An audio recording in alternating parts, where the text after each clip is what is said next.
농작물 손해평가에 대해서 한번 알아보겠습니다. 농작물이 만약에 피해를 입었다 그러면은 그에 대해서 이제 손해평가를 해야 되는데 이제 표본을 잡고 그 다음에 피해 인정 계수를 이제 산정을 하겠죠. 그리고 이제 미보상 비율이 있다 그러면 미보상 비율을 적용을 해야 됩니다. 그래서 품목별 표본주 구간수표와 과실 분류에 따른 피해 인정 계수, 손해 정도에 따른 손해 정도 비율, 농작물 재해본 미보상 비율 적용표에 대해서 간략히 한번 알아보겠습니다. 품목별 표본주 구간 수표를 보면은 이제 사과, 배, 단감, 떫은감, 포도, 복숭아, 자두, 밤, 호두, 무화과는 이제 하기 보는 것과 같이 이제 조사 대상 주수를 어, 조사를 해가지고 이제 표본 주수를 합니다. 만약에 이제 100주 이상 150주 미만이면은 이제 표본 주수를 7주 이상 해야겠죠.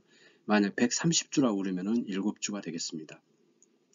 만약에 이제 300주 이상 400주 미만이면 10주죠.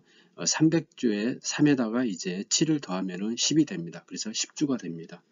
1000주 이상인 경우는 17주 이상이 되겠죠. 이제 유자하고 이제 유자는 이제 다르게 합니다. 그래서 50주 미만이면 5주, 그다음 800주 이상은 10주입니다. 그 다음에 이제 밭작물이나 논작물은 이제 벼밀, 보리 같은 경우는 가입 면적을 가지고 이제 합니다. 그래서 6,000제곱미터 이상이면은 이제 8구간이 되겠습니다. 그리고 이제 참다리, 매실, 살구, 대추, 오미자는 이제 조사 대상 주수를 기준으로 해서 표본 주수를 산정을 합니다. 오미자는 이제 이게 이제 워낙 많기 때문에 이제 조사 대상 유인틀 기준을 해가지고 표본 주수를 산정을 합니다. 그리고 OD 복분자, 감귤도 이제 마찬가지입니다. 감귤은 이제 가입 면적을 기준으로 해서 이제 합니다. 예, 조사 대상 주수가 아니고 가입 면적을 기준으로 해가지고 표본 주수를 산정을 합니다.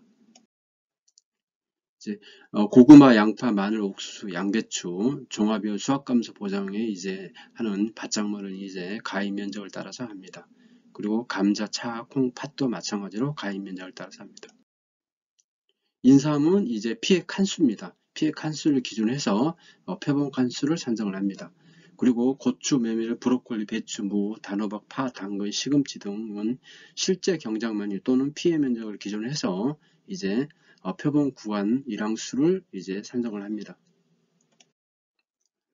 그리고 표고버섯, 이제 원목 재배인 경우는 피해 원목수를 기준으로 해서 조사 표본수를 산정을 합니다. 두 번째는 이제 과실 분류에 따른 피해 인정 기술을 보겠습니다. 이제 복숭아나 감귤을 제한 과실은 이제 정상과 50%형 피해 과실, 80%형 피해 과실, 100%형 피해 과실을 산정을 합니다. 그래서 50%형 피해 과실은 피해 인정 기수가 0.5입니다. 일반 시장에 출하할 때 정상 과실에 비해 50% 정도 가격이 하락 예상되는 품질의 과실입니다. 단 가공 공장 공급이 판매와 무관합니다. 80%형 피해 과실은 0.8을 하는데 일반 시장 출하가 불가능하나 가공용으로 공급할 수 있는 겁니다. 100%용은 이제 일반 시장 출하가 불가능하고 가공용으로 공급할 수 없는 거죠. 복숭아는 이제 병충해를 보장을 해주기 때문에 이제 세균 구멍포 피해를 입은 과실은 0.5를 합니다. 이제 감귤은 약간 좀 복잡한데 이제 정상 과실인 경우에는 무피해 과실 또는 보상하는 재해로 과피 전체 표본 면적의 10%의 피해가 있는 경우입니다. 이제 10%의 피해가 있는 경우는 정상으로 본다는 거죠. 그 다음에 등급 내 피해 과실은 30%, 50%, 80%, 100%가 있습니다. 그래서 30%인 경우는 10% 이상 30% 미만, 50%인 경우는 30% 이상 50% 미만, 80%는 50% 이상 80% 미만이고 이제 100%는 이제 먹을 수 없는 거죠. 등급의 피해 과실은 30%, 50%, 80%, 100%이 있습니다. 이제 무화과 품목 사고 발생에 따른 잔여 수확량 비율이 있습니다. 이제 그거를 한번 참고하시기 바라고, 그 다음에 이제 손해 정도에 따른 손해 정도 비율을 보겠습니다.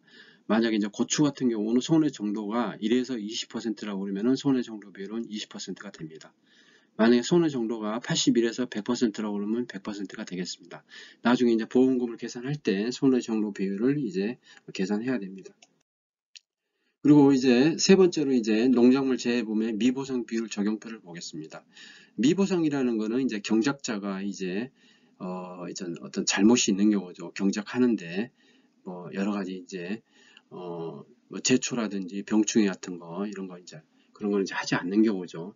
이랬을 때 이제 어, 미흡인 경우, 그 다음에 불량인 경우, 매우 불량인 경우, 이제 제초하고 병충해 상태를 각각 이렇게 해서 이제 0%, 10% 미만, 20% 미만, 20% 이상 이렇게 합니다. 그리고 기타 하죠. 미보상 비율은 보상하는 제2의 원인이 조사 농지의 수확량 감소에 영향을 준 비율을 의미하며 제조 상태, 병충해 상태 및 기타 항목에 따라 개별 적용 후 해당 비율을 합산을 합니다. 즉 합산을 한다는 거죠. 만약 제조 상태가 이제 여러 번 있었다 그러면 가장 큰 값을 하죠. 그리고 각각 합산을 한다는 게 이제 있습니다.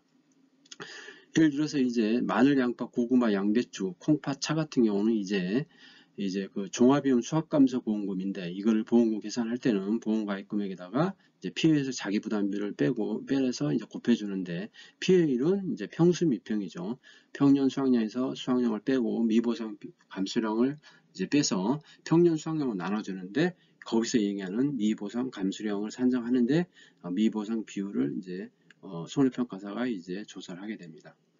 그리고 이제 사과, 배, 단감, 떫은감, 과수 4종은 착가감소보험금하고 과실손해보험금이 있는데 여기서도 이제 비보상 감수량의 이제 산정을 하게 됩니다.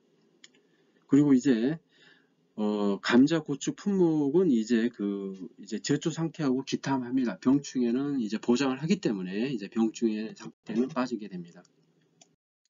즉 감자 병충해는 이제 1급, 2급, 3급이 있습니다. 그래서 인정 비율이 90%, 70%, 50% 인정을 해주는데 여기서 이제 수확감소 보장은 이제 피해를 산정할 때 이제 평년 수확량에서 수확량을 빼고 미보상 감수량을 뺍니다. 그리고 나서 이제 병충해는 보장을 해주기 때문에 병충해 감수량을 더해서 평년 수확량을 나눠줍니다. 그리고 고추는 이제 1등급, 2등급, 3등급이 있습니다. 1등급에는 역병, 풋마늘병, 바이러스병, 세균성 무늬병, 탄저병이 있는데 인정비율이 70%죠. 그래서 병충해가 있는 경우에는 생산비 보장 보험금은 잔존보험 가입금액 곱하기 경과비율 곱하기 피해율 곱하기 병충해 등급별 인정 비율을 이제 곱해줍니다. 그래서 자기 부담금을 빼죠. 지금까지 이제 금년 3월 달에 나온 이제 농림부 자료를 바탕으로 해가지고 이제 표본이라든지 그 다음에 피해 인정 개수라든지 미보상 비율에 대해서 간략히 한번 알아봤습니다. 감사합니다. 구독, 좋아요 부탁드리겠습니다.